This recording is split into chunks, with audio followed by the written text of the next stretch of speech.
Donc, vraiment, le combattant de Jeff qui doit affronter Benz, les choses sérieuses ont déjà commencé. Hein. Non, mais ça, actuellement, il reste quand même quelques jours avant le combat. On est à moins d'un mois. On est à moins d'un mois du combat. Donc, ce qui fait que, sachant que 3 jours avant le combat, l'entraînement s'arrête, on est en phase de récupération, on est en phase de relaxation des muscles.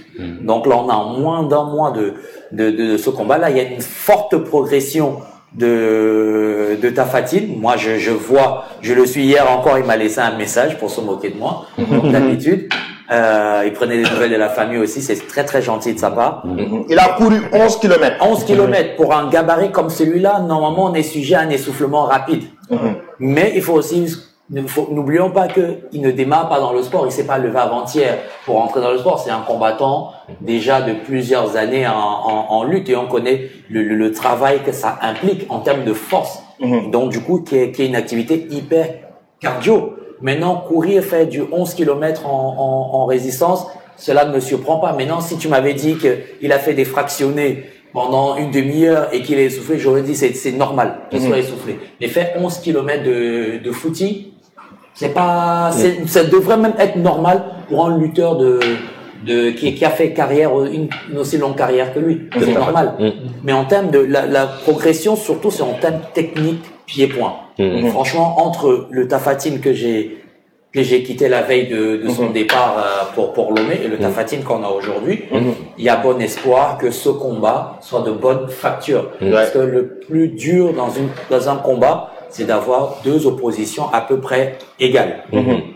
Et là, la préparation de Tafa nous laisse justement penser que ce combat va avoir une petite égalité. On a un certain spécialiste Muay Thai d'un côté, un spécialiste lutte de l'autre, mais il va y avoir une petite égalité en termes d'affrontement. Ça, c'est la bonne nouvelle. Sam, comment tu appréhendes aujourd'hui Tafatine, sa progression en termes de préparation? Tu as certainement regardé ces vidéos. Oui. En fait, c'est une nette amélioration. Hein. Je pense que Coach Jeff a bien eu raison de dire que Tafatine devait se rapprocher avec des gens comme Coach Jeff qui ont vraiment participé à sa progression.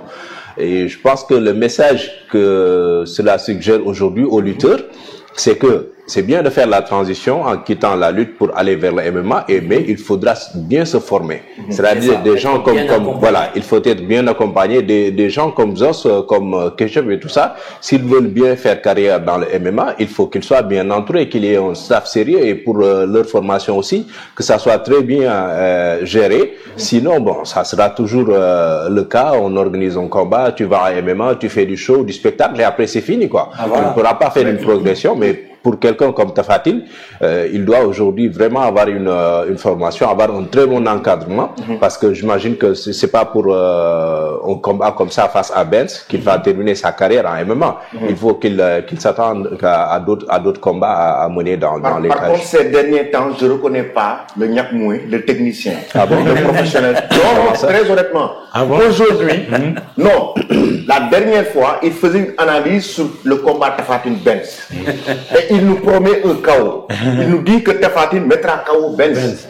Alors qu'il connaît très bien la carrière de Benz. Non, je rappelle aux Sénégalais la carrière de Benz. Non, je vais y répondre. Je vais y répondre. La carrière de Benz, elle est tout simplement extraordinaire parce que c'est un combattant Muay Thai, ce qu'on appelle un peu en plus en Thaïlande. Il est champion WBC, champion du monde WBC. Et la WBC, c'est une des organisations vraiment huppées en Muay Thai. Maintenant, nous avons Tafatine. Plus de combien de combats à son actif? De MMA? De MMA. 0. Et plus de combien de combats à son actif en termes de Muay Thai? 0. Non, je parle de Benz, je pense qu'il a une vingtaine de combats Muay Thai. Si ce n'est même un peu plus. En MMA, je pense qu'il doit avoir moins de 10 en MMA. Les combats amateurs, il y en a plus de 100. Voilà, en combat amateur. Parce qu'après, bon, il y a les combats pro. Il faut savoir aussi qu'en Thaïlande, on commence à combattre dès l'âge de 6 ans, 5-6 ans. C'est le sport national, c'est le sport traditionnel, c'est comme la lutte. Ici, on démarre très très jeune. Donc, en amateur, il a plus de 100 combats dans les jambes. Ça, c'est sûr. Mais je dis pourquoi, je reviens sur pourquoi j'ai dit que Tafatine mettra KO. Et là, il va falloir que tous les spectateurs et téléspectateurs comprennent, les internautes comprennent bien. Tapha Tine, c'est le terroir. Tapha Tine, c'est la terre africaine. Tapha Tine, c'est un petit frère aujourd'hui, pour moi. Je l'ai eu, je l'ai préparé. C'est le continent africain que je défends. Ce jour-là, tu m'as posé la question de savoir quelle serait la stratégie de Benz contre Tapha Tine. C'est un peu comme si je viens de poser aujourd'hui la question de savoir quelle serait la stratégie du Soudan pour battre le Sénégal. C'est pas ce que tu veux. Tu ne veux pas que le Soudan batte le Sénégal. Ton souhait est que le Sénégal batte le Soudan, que le Sénégal batte l'Angleterre. Mais la réalité dans l'octogone, c'est que Benz viendra avec ses armes, avec ses arguments. Il va venir avec ses arguments, certes, mais nous, on va tout miser. Comme on dit, s'il fallait parier un sou, j'aurais pris tout sur l'athlète que je soutiens. Actuellement, quelle est la force, les atouts, les points forts actuellement de Tapha Tine? Ses atouts, c'est sa force, justement. C'est quelqu'un, quand même, qui a réussi à décrocher, à terrasser des combattants de 130, 140 kilos, c'est-à-dire les décrocher du sol. Et justement, sa force sera de contrôler ce mec au sol. En MMA, nous avons vu dans les vidéos de Benz, c'est quelqu'un qui refuse le combat de lutte. Voilà, il refuse d'aller au sol. Parce que justement, il a ses atouts, ses acquis en striking, combat debout, coup de poing, coup de pied, coup de genou, clinch. Le clinch, c'est le combat, c'est lutte debout. Qui est même plus éprouvant, que de se donner des coups de poing. Ce sont ses atouts. Donc, il va tout faire, justement, pour faire son clinch et projeter Tapha Tine au sol, mais lui rester debout. Il va éviter, lui, d'aller au sol avec Tapha Tine. Et la stratégie qui pourrait marcher pour Tapha Tine, c'est de le contrôler au sol, c'est de le maintenir au sol. Ce sera ça. Mais je n'allais pas donner une stratégie pour Benz. Donc, il vient de taper mon poulain. Non, mais donc on met le KO. Non, honnêtement, c'est le souhait. Parce que 3 rounds de 5 minutes, pour quelqu'un qui n'a jamais fait, c'est assez éprouvant. C'est même très, très, très éprouvant. Pour un choc des géants. Pour un choc, justement, pour ces gabarits. 140 kilos. Quand tu n'as pas l'habitude. Je prends, en combat de lutte, c'est très statique. Mais par rapport aux vidéos, comment tu as vu, comment tu vois Tapha Tine physiquement? Non, il s'est affûté. On a l'impression qu'il a perdu encore 5 kilos. Il est beaucoup plus fin, donc beaucoup plus agile. Souple. Beaucoup plus souple. Justement, j'ai vu 2-3 phases de travail. Il est beaucoup plus souple, beaucoup plus agile. Comme je dis, c'était une très, très, très, très bonne décision d'aller en camp d'entraînement, parce que ce qu'il leur fallait, c'était, enfin à lui précisément, c'était un camp d'entraînement fermé, où tu t'entraînes le matin, tu t'entraînes le midi, tu t'entraînes le soir. Il n'y a que ça qui marche. Benz est très à l'aise, coup de pied-point. C'est sa spécialité. Pour ce gabarit, envoyer une trentaine de middle kicks comme ça, sachant qu'un seul middle kick, c'est du cardio que ça bouffe, et il en envoie 30, mais sauf que c'est sur les PAO. Maintenant, il faut en envoyer comme ça face à quelqu'un qui te rend aussi la même chose. Tapha Tine devrait maintenant savoir comment contrer les middle et les low kicks. Les low kicks, je pense que Tapha, bon, pour les low kicks, comment les contrer? Comment les contrer pour les gros gabarits? C'est le gros atout aujourd'hui de Benz. Pas spécialement les low kicks. C'est quelqu'un qui est vraiment axé. On regarde bien son combat, c'est quelqu'un qui attend justement la pénétration. Parce que dans la pénétration, il est très très fort pour les coups de genoux et les coups de coude.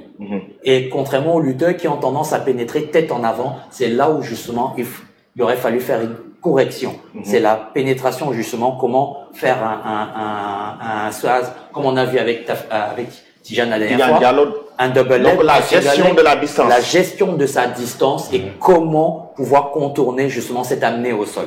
Pour quelqu'un qui a l'habitude des coups de genoux et des coups de coude, faut pas aller dans son axe. Jamais. Faut jamais aller dans son axe. Il faut toujours passer sur le côté. C'est de travailler ses points, envoyer une jambe et maintenant essayer de passer légèrement sur le côté. Mais quelqu'un qui a cette facilité à attendre la pénétration, si tu viens dans l'axe tête en avant tel un lutteur, c'est sûr que la berceuse elle va être chantée et puis tu vas te réveiller quelques heures plus tard. Exactement. Avant de vous quitter, chers amis, Sam, on va rappeler aux internautes comment ça va se passer à Lomé avec le pay-per-view. Important. Ouais. On va les rappeler. Doy, pour ceux qui ne comprennent pas. Donc, c'est le gala du 12 avril à Lomé, ce sera en pay-per-view, en live pay-per-view. D'accord. www.ericfavtv.com. Vous allez sur le site. Vous aurez donc la Fight Card, l'affiche des combattants, n'est-ce pas Sam? On aura après l'opportunité d'aller directement acheter notre code. Oui. Important. Je pense que même si la vidéo elle est disponible, on pourrait faire passer ça en direct. Ou bien les gens pourront le retrouver sur Erifab TV. Ils vont le retrouver sur Erifab TV, mais aussi surtout sur le site. Sur le site erifabtv.com. Donc certainement on vous quitte avec. Mesdames et messieurs, erifabtv.com. Vous allez au niveau de la file 4, vous appuyez au niveau de la file 4, automatiquement ça vous renvoie. Sur une autre page où vous pouvez acheter maintenant votre code, soit par Wave, par Orange Money ou par carte bancaire. C'est important. Donc, si vous choisissez d'acheter par carte bancaire, vous allez directement maintenant enregistrer vos données bancaires, c'est-à-dire le numéro de la carte, le nom, le prénom, votre adresse mail. Ensuite, vous allez recevoir un mail qui va vous donner votre code. Vous allez acheter et confirmer, mais confirmer un code et vous allez recevoir par mail le code qui va vous permettre maintenant de regarder donc les combats. Important. Donc sur le site www.erifabtv.com, lorsque vous allez directement sur le site, vous aurez l'opportunité d'acheter vos codes et regarder le combat en live pay-per-view. Voilà, comme vous le voyez là sur l'image, sur erifabtv.com, le combat, le choc des géants. Et on le sait là, c'est vraiment la grosse attraction entre Tapha Tine et Benz. Il y aura d'autres combats, sans l'oublier, Général Malika Mohamed Bayo.